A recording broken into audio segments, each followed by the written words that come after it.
I'm sure at some point you've found a stock that you're interested in, but its price was just a little bit too high for you.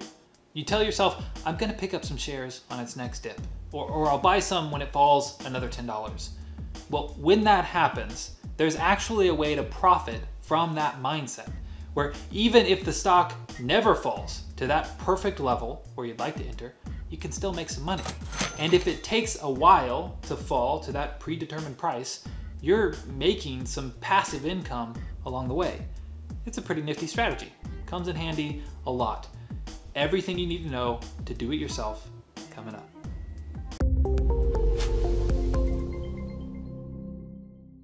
Hey there, my name is Steven Spicer, and it's my goal to help you invest smarter. If you like learning from a practicing professional, then don't forget to subscribe and click that notification bell. Now, this is the third part in a mini series I'm doing about different basic option strategies for beginners. If you missed the first two, where I covered all the basics, we explored the magic of covered calls and the powerful leverage of leaps. If you missed either or both, you'll probably want to start from the beginning. I'll put a link to the full playlist in the description. So assuming you're all caught up, you've now explored two different strategies that work on both sides of a call option contract. This third strategy involves puts. Remember, a put option gives its owner the right, but not obligation, to sell stock at a specified price within a specific period of time. In my most popular video to date, I talked about a strategy that involved long or buying put options as a hedge against a potential stock market crash.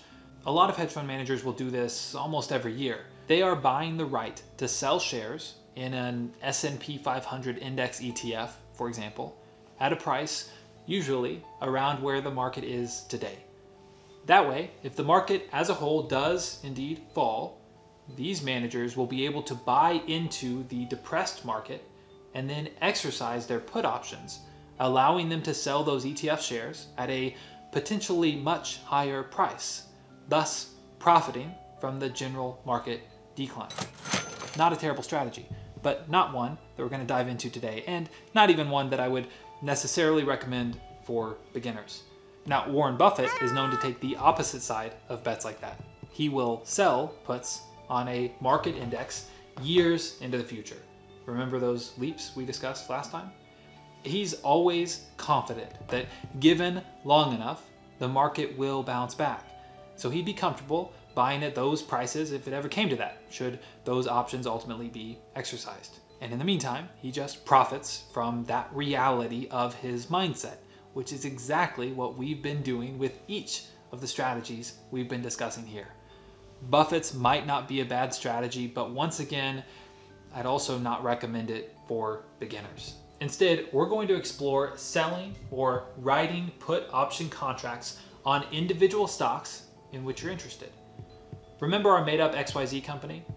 It's now trading at $50, but as it stands, based on your research, the upside potential doesn't quite stack up to your strict standards.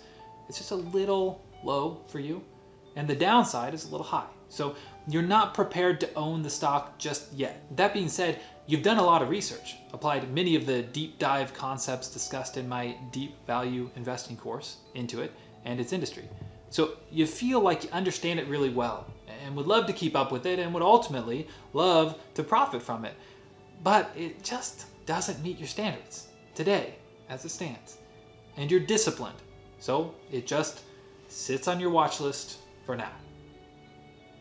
Well, that's where most investors stop. But wouldn't it be nice if there were a way to profit from this situation that I just described? Well, of course, I'm not just gonna leave you hanging. There is. And believe it or not, it's a pretty simple, straightforward idea. It makes a lot of sense. I think you'll like it. But definitely stick around until the end, because there are some ways to mess this whole thing up and expose yourself to way more risk than you probably should. So you could wait, like most disciplined stock traders, or you could make some money while you wait. Let's do that. So if I know that I'm going to pick up some shares when the stock price hits $45, rather than set a limit order for that price and hope it fills at some point in the future, I could sell put option contracts with a $45 strike price. As long as I'm buying at least 100 shares and in 100 share lots, this strategy can work. That means that if at any point before those options expire, the price of XYZ drops to $45 or less, the buyer of that contract will likely exercise it, which means that I have to buy their 100 shares for $45 each. Obviously, as we just covered, I'm okay with that, and that's what would have happened essentially if I had a limit order in place. Like the covered calls from the first video in this series, I'd use 30, maybe 45-day contracts so as to best take advantage of the time decay. Let's say in this example that I can sell them for $1.10 per share or $110 per 100 share lot. So I do that. Now what all might happen? Within that first month, XYZ surges up, never to come back down to those levels again. The option I sold expires worthless, so I walk away $110 richer, which was more than 2% of the cash I had set aside to invest should the option be exercised. Not a bad haul for a single month if, on the other hand, the price were to fall within the first month to, say, $40. The buyer would exercise his or her right to sell their shares to me for $45, and I'd be obligated to buy them. That may not sound like a great deal, but remember, I was planning to buy at $45 anyway. Many traders with a similar thesis would have just set that limit order, like I talked about, at that price, $45, and it would have been filled on their way down to $40 anyway. But unlike those traders, your net cost basis per share would be reduced by that $110 premium you received. So instead of a basis of $45 per share, yours would be $43.90. But what if it doesn't immediately surge or decline? What if it hovers around that price between $45 and $55 for months? Let's say 10. I just keep selling these put option contracts.